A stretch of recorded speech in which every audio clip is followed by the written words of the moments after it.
الله أكبر الله أكبر الله أكبر بسم الله الصلاة والسلام على رسول الله وعلى آله وأصحابه ومن والاه. Пусть Аллах примет наше поклонение, простит нам наши грехи и умертвит, будучи мусульманами, со словами «Ла иляха илля-Аллах, Мухаммад Расулуллах». Альхамдулилля, по милости Аллаха, мы продолжаем цикл лекций тафсира 30-го джуза, и сегодня, иншаллах, поговорим с вами о суре Балад, ее вторую часть. Альхамдулилля, наш любимый пророк Мухаммад саллаллаху алейхи вассалям сказал: человек, который придет в дом Аллаха для того, чтобы получить знания, тот получит награду, как будто совершил полноценный хадж. Дай Аллах нам получить эту награду. Дай Аллах те знания, к которым мы стремимся, чтобы они принесли нам пользу как в этом мире, так и они свидетельствовали и принесли нам пользу в ахирате. Аллах субханаху ва тааля в 11 аяте суры Балад говорит: «Аузу биллахи минаш шайтанир раджим, фалaqтахамал акаба». А не стал он преодолевать препятствия, или же горную тропу. Этот аят мы связываем с предыдущим аятом, то есть 10 аятом, где Аллах субханаху ва тааля сказал: «Вахадайнаху надждайн». То есть мы указали тебе две высоты. То есть это что? Это добро и зло. Аллах субханаху ва тааля нам показал, научил нас, что такое добро, а что такое зло. Альхамдулилля, Аллах субханаху ва тааля дал нам разум, чтобы мы могли все это делать. И Аллах субханаху ва тааля дальше говорит: акаба — это горная тропа. Или же препятствие — это перевод прямой. Но если посмотреть на смысловой перевод, то это стезя, крутая стезя. И Аллах субханаху ва тааля в дальнейшем, Он сейчас нам укажет, что же это такое. Дальше Аллах субханаху ва тааля говорит: «Вама адрака мал акаба». Откуда ты мог знать, о Мухаммад, что такое препятствие, горная тропа? Что такое крутая стезя? И Аллах субханаху ва тааля, Он для того, чтобы обратить внимание людей, Он всегда сначала задает вопрос. Для чего? Чтобы человек задумался. А что же там дальше? Что это такое? Из этого даже мы, когда учим своих детей или что-то хотим сказать, мы сначала должны задать вопрос. Например, почему мы читаем намаз? Многие мусульмане, к сожалению, не осознают, не понимают, зачем мы молимся 5 раз в день. И вот здесь, тем самым, когда ты задаешь этот вопрос, ты привлекаешь внимание. И здесь Аллах субханаху ва тааля тоже, перед тем, как ответить, Он привлекает внимание. И Он, обращаясь к пророку Мухаммаду саллаллаху алейхи ва саллям, говорит: откуда ты мог знать, что такое горная тропа или же препятствие? И Аллах субханаху ва тааля в дальнейших аятах говорит: «Факку ракаба, ау ит'амун фи яумин зи масгаба, ятиман за мaqraба, ау мискинан за матраба». То есть вот в этих 4 аятах Аллах субханаху ва тааля разъяснил. Но перед этим Он что сказал? И не стал Он преодолевать эту горную тропу, эту крутую стезю. И здесь мы сейчас должны задуматься. А я, будучи мусульманином, который хочет встретиться с Аллахом, увидеть Его лик, войти в Его обещанный рай и вечно наслаждаться. Сделал ли я что-либо из этого? Вот этим вопросом мы сейчас должны задаться и сами же себе ответить. Первое, это в 13 аяте Аллах Субханаху ва Тааля говорит: «Факку ракаба». Что это такое? Фак – это освобождение. Ракаба – это раба. То есть мы знаем, от пророка Мухаммада саллаллаху алейхи вассалям пришло: человек, если освободит раба, то Аллах Субханаху ва Тааля освободит каждую его часть тела от огня. И когда однажды Али ибн аль-Хусейн услышал этот хадис и сказал: это передал Абу Хурейра. И тогда, когда ему сказали: да, этот хадис передал Абу Хурейра, тогда он освободил сразу же своего раба. Из-за этого освобождение раба – это великая милость, которую Аллах Субханаху ва Тааля предоставляет своим рабам, то есть свободным рабам. И также под этот смысл попадает освобождение пленного. То есть человек плененный, если он попал в чьи-то руки, тогда мы тоже должны стремиться освободить его. Почему? Потому что он нуждается в свободе.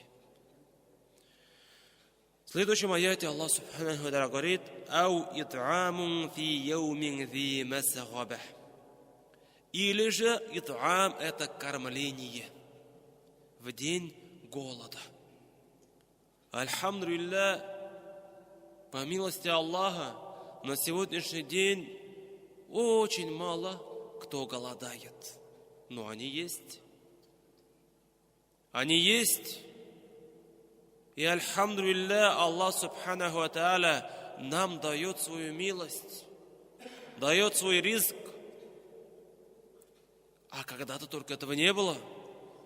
Если посмотреть на историю, всего лишь после войны сколько людей страдало. И во время войны тоже так ведь. То есть они голодали.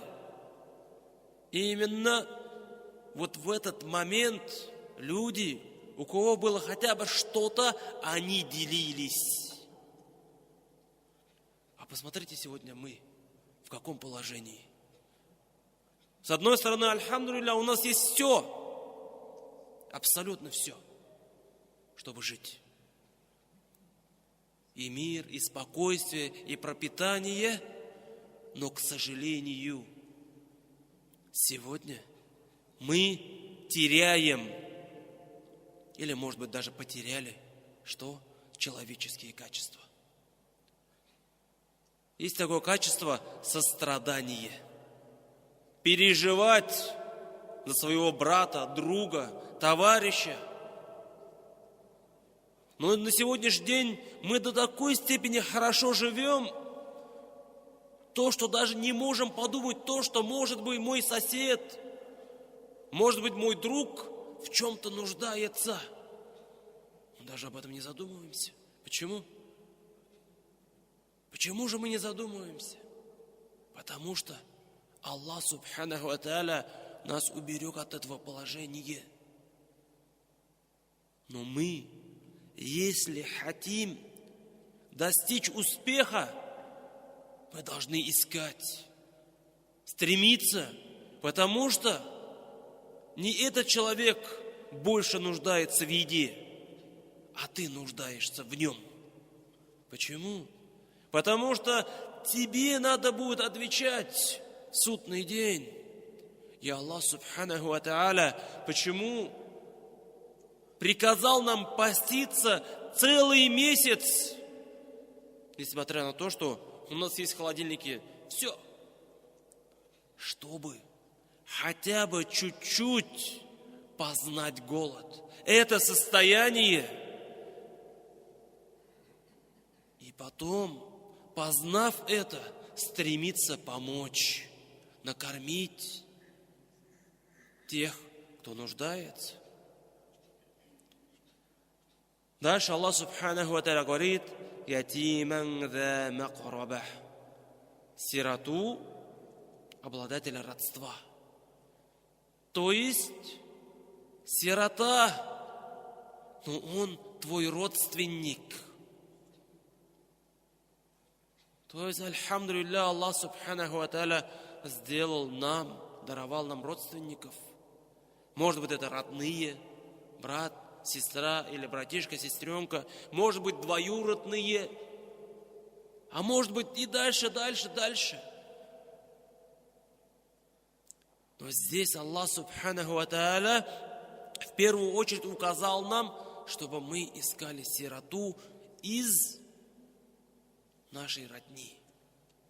Нету ли такого человека? Почему? Если посмотреть на Саудовскую Аравию или в странах, где ислам процветает, там нету детских домов. Почему? Потому что мусульмане понимают, какое положение занимает человек, который воспитывает сироту. Как наш любимый пророк Мухаммад саллаллаху вассалям сказал: «Кахатайн». То есть, как вот эти два пальца, буду я и тот, кто воспитал сироту в раю. Из-за этого, если у нас есть возможность, и если среди наших родственников есть этот сирота, мы должны помочь. Насколько мы это можем сделать? Да, может быть, его опекать, помогать, взять себе на воспитание. Но если уже у тебя не получается, хотя бы не обделяй, помни, обрадуй его. А кто, кроме тебя, его обрадует? Если даже вот сейчас сходить в детский дом, да, со стороны имущества у них есть все. Но где же любовь? Где любовь, в которой человек нуждается, без которого человек не может жить? Если мы, имея возможность, этим не будем пользоваться, то в судный день человек может очень сильно пожалеть об этом. Дальше Аллах Субханаху ва Тааля говорит: «Ау мискинан за матрабах». Или же бедняка, обладающего землей. Как это понять? То есть у этого бедняка абсолютно ничего нету, кроме как земли, которая находится на улице. Ни крова, ни еды, ни одежды. У него ничего нету. Из-за этого мы, если у нас есть такая возможность, должны накормить. Накормить, помочь. Почему? Потому что он нуждается в этом. То есть первое, Аллах Субханаху ва Тааля сказал освобождение раба. Второе, накормить кого-нибудь в день голода или же сироту среди своих родственников, если он есть, и также бедняка, который ничем абсолютно не обладает. Потому что кормление, еда – это самая первая нужда человека. Да, может быть, ты его не можешь там где-нибудь, чтобы он жил. Может быть, ты не можешь предоставить ему еще какие-то вещи. Но еду, самую малость мы можем сделать. Хотя бы заведи ты его в какое-нибудь кафе, накорми. Или же, альхамдулилля, на сегодняшний день у нас есть приюты, в котором кормят людей. Пожертвуй 150, 200, 300 рублей. И иншаллах, даже за эту сумму ты увидишь благо, как в этом мире, так и в ахирате.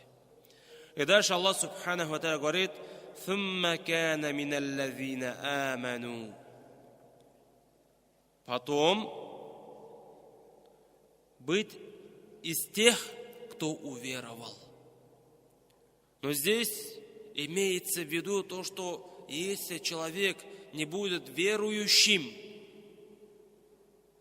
то есть не будет верить в Аллаха, то его поклонение не будет принято. Как мы знаем, чтобы наше поклонение было принято, должно быть два условия. Первое – это ихлас, искренность. То есть желать только довольства Аллаха и больше ничего. Кто-то, может быть, кормит кого-то, чтобы его похвалили, про него что-то сказали. Может быть, чтобы от чего-то себя уберечь. Но мы должны стремиться кормить, помогать, освобождать только ради довольства Аллаха. И второе – это следование пути пророка Мухаммада, саллаллаху алейхи вассалям. Дальше Аллах Субханаху ва Тааля говорит: «Ватавасау биссабри, ватавасау бильмархама». И заповедовали, призывали к терпению. И мы знаем, терпение бывает 3 видов. Первое – терпение в поклонении Аллаху Субханаху ва Тааля. То есть иногда бывает такое, то, что встать на утренний намаз, или прийти в мечеть, или же в знойный день поститься очень нелегко. И для этого надо терпение. Или же второй вид терпения – это проявлять терпение, когда у тебя есть возможность совершить грех. Иногда бывает какой-то очень выгодная сделка, например. Но здесь надо перешагнуть что? Границы дозволенного. И вот здесь человек борется. Что же делать? А может быть, один раз попробовать? Но нет, он понимает, переступить границу дозволенного – это очень страшная вещь. И вот здесь он проявляет терпение. Он борется со своей страстью для того, чтобы не совершить грех. И третий вид терпения – это то, что предписал Аллах Субханаху ва Тааля. Бывают сложные моменты, тяжелые времена. И вот здесь человек, верующий, мусульманин, он что делает? Он проявляет терпение. Почему? Потому что он верит в то, что Аллах Субханаху ва Тааля это ему предписал. Это его судьба. И это никак не обойти, нету объезда. И он понимает это, осознает и, проявляя терпение, говорит, как пришло в хадисе: «Альхамдулилля, хвала Аллаху, то, что Он меня не забыл. За какие-то грехи Он меня прощает. И, иншаллах, человек, проявляя терпение, обращаясь к Аллаху, приближаясь к Нему, просит: «О Аллах, облегчи мне, дай мне легкость». И, конечно же, Аллах Субханаху ва Тааля как пришло в аяте, да, который мы с вами недавно разбирали, «Инна ма'аль усри юсра, ва инна ма'аль усри юсра». Поистине, после тяжести приходит облегчение. Аллах проявляет свое облегчение как в этом мире, так и в ахирате, иншаллах. Из-за этого человек должен проявлять терпение, быть довольным тому, что Аллах субханаху ва тааля предписал, и никогда не жаловаться. И если ты жалуешься, только надо жаловаться кому? Тому, кто тебе может помочь. И это Аллах субханаху ва тааля. И дальше Аллах субханаху говорит: «Ватавасау биль мархама», и заповедовали, призывали к милосердию, к милости. И как пришло в хадисе пророка Мухаммада, саллаллаху алейхи вассалям, кто проявит милость на земле, тому проявят милость в небесах. Судный день. Аллах субханаху ва тааля проявит свою милость. И также в этом мире. Почему? Потому что добро, оно возвращается. Из-за этого, когда у нас появляется малейшая возможность помочь, совершить благо, не стесняйтесь. Не думайте то, что это маленькое дело. Нет. Может быть, именно по причине этого маленького дела Аллах субханаху ва тааля проявит свою милость к тебе и освободит от огня, как пришло в хадисе. Как женщина, блудница, напоила собаку, и Аллах субханаху ва тааля освободил ее от огня. Никогда не надо думать, то, что это маленькое дело. Нет, стремитесь. Пока у вас есть возможность, делайте. Потому что потом, может быть, этой возможности не будет. Мы упустили этот момент, и человек будет страдать. Альхамдулиллах. Мы проявляем терпение. Альхамдулиллах. Мы должны проявлять милость по отношению друг к другу. И те дела, которые Аллах субханаху ва тааля нам упомянул, если хотя бы одно из них у нас есть, то, иншаллах, мы будем в успехе. То есть из-за этого каждый из нас должен на вопрос, который он себе задал, сейчас ответить.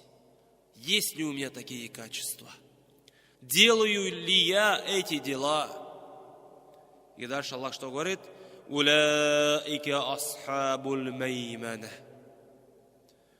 Такие, то есть те, которые совершали дела, призывали к терпению, призывали к милости, к милосердию, они обладатели правой стороны. То есть они те, по отношению к которым Аллах субханаху ва тааля проявит свою милость. Они получат свою книгу деяний с правой стороны и, иншаллах, войдут в рай. А мы, лично ты, с какой стороны получишь книгу свою? Сделал ли ты такое дело, чтобы получить с правой стороны? Что я сделал? Подготовился ли я к встрече с Аллахом субханаху ва тааля? У нас еще есть время. Альхамдулиллах, мы еще живы. Наша жизнь еще не прекратилась. Так давайте стремиться, переживать. В первую очередь за себя. Друг за друга, за свою религию. И дальше Аллах субханаху ва тааля говорит: «Валлазина кафару би аятина хум асхабуль маш'ама». А те, которые стали неверующими в знамения мои, те обладатели злополучия.